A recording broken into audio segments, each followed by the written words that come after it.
ரிஷபராசி அன்பர்களுக்கு இந்த மே மாதம் எப்படி இருக்க போகுது? ரொம்ப சிறப்பாக இருக்க போகுதுங்க. நீங்கள் வந்து சந்தோஷமாக இருக்கலாம். அதாவது லாபஸ்தானம் வலுத்து இருக்கின்றது. லாப ஆதாயஸ்தானம்னு சொல்லி ஜோதிட சாஸ்திரம் மிக சிறப்பித்து சொல்லக்கூடிய ஸ்தானமாக இந்த 11ஆம் பாவம் இருக்கின்றது. அந்த 11ஆம் பாவத்தில் இந்த மே மாதத்தில் மாதம் தொடங்கும் போது 4 கிரகங்களுடைய சஞ்சாரம் இருக்கின்றது. அப்போ அந்த 11ல் 4 கிரகம் இருக்கிறது அல்லவா? எந்த கிரகம் இருந்தாலும் பலன் கொடுக்கும். அதில் ஒன்று உங்களுடைய ராசிக்கு அதிபதியாக இருக்கக்கூடிய சுக்கிரன்.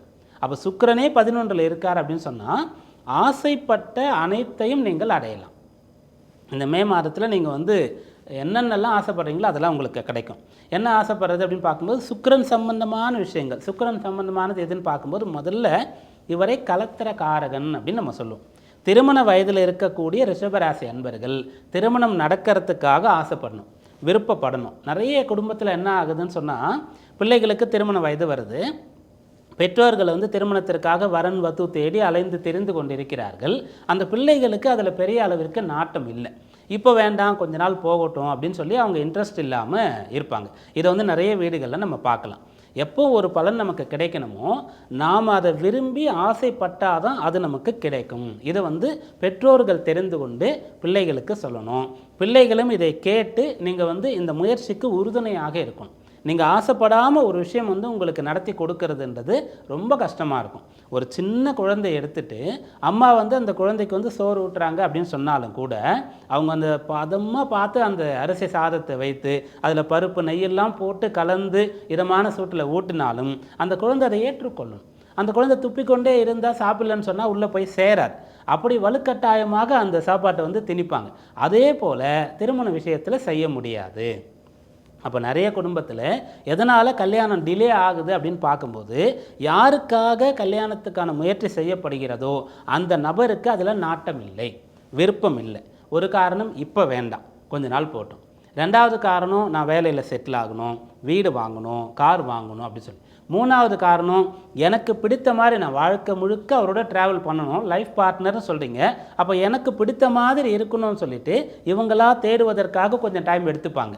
இப்படி எந்த ஒரு காரணம் இருந்தாலும் சரி, நீங்கள் பெற்றோர் வந்து திருமணத்துக்காக பார்க்க ஆரம்பிக்கிறாங்களா, நீங்களும் அதற்கு வந்து ஓகே சொல்லிட்டீங்களா, முழு மனதோடு இருக்கணும். நீங்களும் இன்ட்ரெஸ்ட் எடுத்துகிட்டு பார்க்கணும். அப்படி பார்க்கக்கூடிய அன்பர்களுக்கு, பார்க்கக்கூடிய குடும்பங்களில் மே மாதத்தில் கட்டாயம் அந்த திருமண விஷயமானது அனுகூலமாக இருக்கும். எதனால் சொல்கிறோம் இது? சுக்கிரன் கலத்திர காரகன். அவர் வந்து ஆசைப்பட்டதை தரக்கூடிய லாபஸ்தானத்தில் சஞ்சரிக்கிறார். அந்த லாபஸ்தானம் எதுவாக இருக்கிறது அப்படின்னு பார்க்கும்போது குருவுடைய வீடாக இருக்கிறது. குரு சுக்கிரனுடைய இணைவு, அதாவது குருவுடைய வீட்டில் சுக்கிரன் போயிருக்கார். இது ஒரு விதமான பலன். 2வது இதை வலுப்படுத்துறதுக்கு என்ன நடக்குது அப்படின்னு பார்க்கும்போது அந்த குருவாகப்பட்டவர் ராசியில் சஞ்சரிக்கிறார். அப்போ சுக்கிரன் மற்றும் குருவுடைய பரிவர்த்தனை ஏற்படுகின்றது. அப்போ திருமணத்தை கூட என்ன சொல்லுவோம்னு சொன்னால் இப்போ மேட்ரிமோனியல் வெப்சைட்னு வச்சுடுறோம். ஆனால் அதுக்கு முன்னாடி அது என்ன சொல்லுவாங்கன்னா திருமண பரிவர்த்தனை அப்படின்னு சொல்லுவாங்க. பரிவர்த்தனைனா இங்கே பொண்ணை கொடுக்கறது, அங்கே வந்து பையனை வந்து இங்கே அனுப்புறது, பொண்ணை கொடுத்து வாங்குறது அப்படின்னு சொல்லக்கூடிய ஒரு விஷயமாக பரிவர்த்தனைன்னு சொல்லக்கூடிய அம்சமானது இருக்கிறது. அது சுக்கிரன் குருவாக இங்கே பரிவர்த்தனை செய்து உங்களுக்கு பலனை தரப்போகிறது. அப்போது ரிஷபராசி என்பவர்களுக்கு மே மாதத்தில் திருமண விஷயங்கள் அனுகூலமாக இருக்கிறது. 2வது என்ன கிடைக்கும் அப்படின்னு கேட்டால் பொருளாதார ரீதியான உயர்வு உண்டாகும். இந்த 11ஆம் பாவம்ன்றது லாபஸ்தானம்னு சொன்னால் ஒருத்தர் வந்து சம்பாதிக்கக்கூடிய அந்த லாபத்தை குறிக்கும். அப்போது அது லாபமாக இருக்கக்கூடிய அளவிற்கு 4 கிரகங்கள் துணையாக இருக்கும்போது நீங்கள் நிறைய பொருளை ஈட்ட போகிறீங்க. இது யாருக்கு பொருந்தும்? சுயதொழில் வியாபாரம் செய்யக்கூடியவர்களுக்கு பொருந்தும். ஏன்னா அவங்க தான் வந்து ஒவ்வொரு காலகட்டத்திலையும் வருமானத்தை அதிகமாகவோ குறைவாகவோ ஏற்ற இறக்கத்தோடு பெறக்கூடியவர்களாக இருப்பாங்க. உத்தியோகஸ்தர்களுக்கு நிலையான ஒரு வருமானமானது இருக்கும். அப்போ இதில் அதிக ஆதாயம் பெறக்கூடியவர்கள் யார் அப்படின்னு கேட்டால் சுயதொழில் மற்றும் வியாபாரம் செய்யக்கூடியவர்களாக இருப்பார்கள். அவர்களுக்கு இந்த மாதத்தில் வாடிக்கையாளர்கள் அதிகமாவார்கள். அதனால் பணப்புழக்கம், அவர்களுக்கு வரக்கூடிய பணம், அதிலிருந்து பெறக்கூடிய லாபமானது அதிகமாக இருக்கும். அதற்கு அடுத்த பலன் என்ன அப்படின்னு கேட்கும்போது நண்பர்கள் கிடைப்பார்கள். இதற்கு ஒரு பலனாக இருக்கிறது. இதற்கு எப்படிப்பட்ட அம்சம் ஜோதிடத்தை சொல்லப்படுதுன்னு சொன்னால் இந்த 12 பாவங்களுக்கும் ஒவ்வொரு விஷயமானது சொல்லப்படும். இப்போ நம்ம 7ஆம் இடம் கலத்திர பாவம்னு பார்த்தோம் இல்லையா, திருமண சம்பந்தமானது. அதுபோல் 11ஆம் இடம் சொல்லக்கூடியது நண்பர்களை குறிக்கும். இது மட்டும்தான்றது கிடையாது, இன்னமும் சில பாவங்கள் இருக்கிறது. இந்த மாதத்தில் 11ஆம் பாவம் வலுத்து உங்களுக்கு நல்ல நண்பர் கிடைக்க போகிறார். பெரும்பாலும் என்ன சொல்லுவோன்னு சொன்னால் தீய சகவாசம் கூடா நட்பு கேடாய் முடியும். தீய சகவாசம் அறவே இருக்கக்கூடாது, விட்டு ஒழிக்கணும் சொல்லுவோம். ஆனால் இந்த மாதத்தில் உங்களுக்கு நல்லவர்களுடைய துணை கிடைக்க போகிறது. நல்ல நண்பர்கள் உங்களுக்கு கிடைப்பார்கள். அந்த நண்பர்களுடைய துணையை கொண்டு உங்களுடைய இலக்கை நீங்கள் அடைய முடியும். நீங்கள் ஒரு விளையாட்டு வீரராக இருக்கீங்க அப்படின்னு சொல்லும்போது உங்களுடைய நண்பர் வந்து உங்களுக்கு துணையாக இருந்து ஊக்கப்படுத்துவார், உங்களோடு சேர்ந்து விளையாடுவார். நீங்கள் அந்த விளையாட்டில் சிறந்து வருவதற்கு அவர் உதவி பண்ணுவார். உங்களுடைய குறைகள் பலவீனம் என்ன அப்படின்றதெல்லாம் உங்களுக்கு சுட்டி காட்டுவார், அறிவுறுத்துவார். அதனால நீங்கள் சிறந்த வீரராக வர முடியும். நீங்கள் ஒரு பிஸ்னஸ் பண்ணுறீங்கன்னு சொல்லும்போது அதில் பெரிய அளவிற்கு முன்னேற முடியலன்னா நீங்கள் அதுக்குள்ளேயே இருக்கிறதுனால காரணம் கண்டுபிடிக்கிறது கஷ்டம். அப்போ உங்களுக்கு ஒரு நண்பர் இருக்காருன்னு சொன்னால் அவர் வந்து சொல்லுவார், இல்லை இந்த பிஸ்னஸ் வந்து நான் இந்த மாதிரி பண்ணலாம், இதில் இந்த ஐடியாலாம் இம்ப்ளிமெண்ட் பண்ணலாம், புதுசாக இதெல்லாம் ஆட் ஆன் பண்ணலாம், இதெல்லாம் வந்து எடுக்கலாம் அப்படின்னு சொல்லுவார். அதெல்லாம் உங்களுக்கு பலன் தரக்கூடியதாக இருக்கும். இன்னமும் சிறப்பாக இது யாருக்கு பலன் தரும்னு சொன்னால் படிக்கிற பிள்ளைகளுக்கு. பள்ளியாக இருக்கலாம், கல்லூரியாக இருக்கலாம், வேலை பார்த்து கொண்டே நீங்கள் ஹையர் ஸ்டடீஸ் கூட பண்ணலாம்.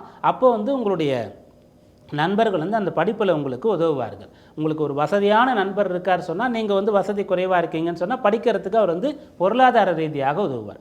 ஒரு புத்திசாலியான ஃப்ரெண்ட் ஒருத்தர் இருக்காருன்னு சொல்லும்போது அவர் உங்களுக்கு வந்து அந்த படிக்கிறதுக்கான டிப்ஸை கொடுப்பார். இப்படியாக ஒவ்வொரு தருணத்திலும் ஒவ்வொரு வயதினருக்கு ஏற்ப நண்பர்களுடைய துணையானது உங்களுக்கு இருக்கும்.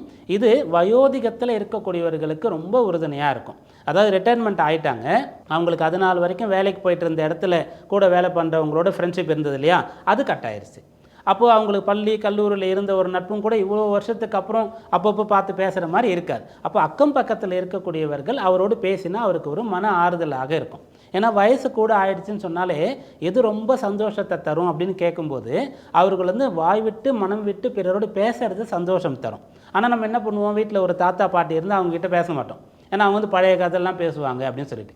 அப்படிப்பட்டவர்களுக்கு நல்ல நண்பர்கள் இப்போ கிடைப்பார்கள்.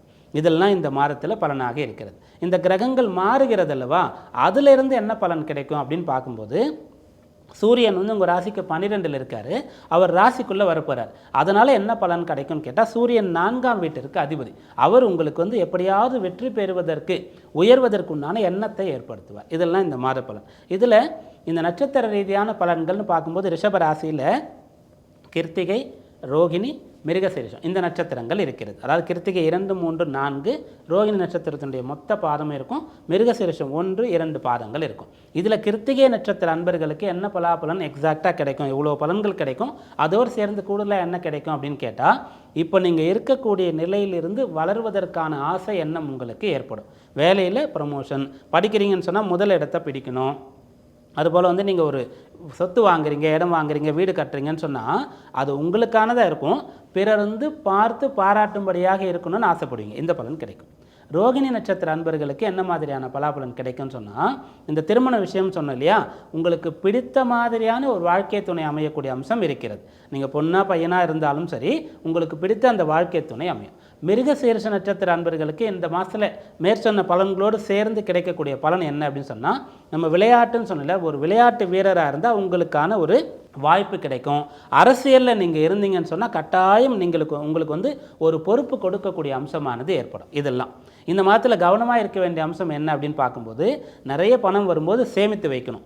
ஆனால் நம்ம என்ன பண்ணுவோம்னு சொன்னால் நிறைய பணம் வரும்போது இது நாள் வரைக்கும் ஆசைப்பட்ட விஷயங்கள்லாம் அடையணும்னு சொல்லுவோம். சில பேர் வந்து தாம் செலவு பண்ணிவிடுவோம். அப்படி வீண் செலவுகளை செய்யாமல் தேவையான செலவை செய்து சேர்த்து வைக்கணும். இது வந்து நீங்கள் கவனமாக இருக்க வேண்டியது. வழிபாடு என்ன அப்படின்னு பார்க்கும்போது இந்த மாதத்தில் வெள்ளிக்கிழமை நாட்களில் காலையில் 6லேருந்து 7, முடியலையா நைட் 8லேருந்து 9 பெருமாள் கோவில் போங்க, தாயார் சன்னதியில் போய் அந்த தாயாரை லக்ஷ்மியை வழிபடுங்கள். மே மாதம் மேன்மை தரக்கூடிய மாதமாக இருக்கும்.